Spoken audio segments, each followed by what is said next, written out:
Mga kabrigada, libo-libo nagkilos protesta kasabay ng ika-39 na anibersaryo ng EDSA People Power Revolution. Brigada Jigo Custodio, i-brigada mo. Brigada Live Report. Brigada Roel, libo-libo ang dumalo sa itinaos na protesta sa EDSA People Power Monument sa Quezon City, hindi lamang upang gunitain ang makasaysayang People Power Revolution noong 1986, kundi upang kondinahin ng patuloy at lumalalang katiwalian sa bansa. Karamihan sa mga dumalo ay mga estudyante. Sigaw ng mga nagpoprotesta, Marcos Singilin, Duterte Panagutin, Sara Litisin.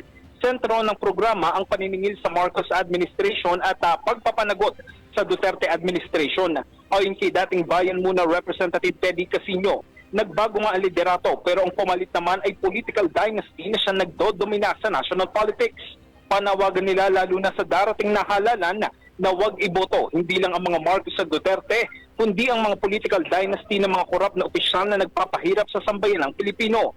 Bagamat maraming nakilahok sa pagtitipon ngayon, medyo nawala daw ang diwa ng EDSA People Power, kaya kailangan itong buhayin sa pamamagitan ng sama-samang lakas. Samantala, sa mga oras na ito ay nagpapatuloy ang programa at inaasahang magtatapos mamayang alas 6 ng gabi.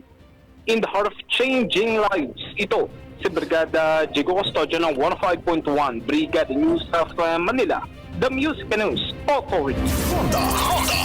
Brigada. Ang bahaging ito ay hatid sa atin ng Mom's Love ES1 Capsule. Simulang tuparin ang pangarap ng iyong anak. And starting now!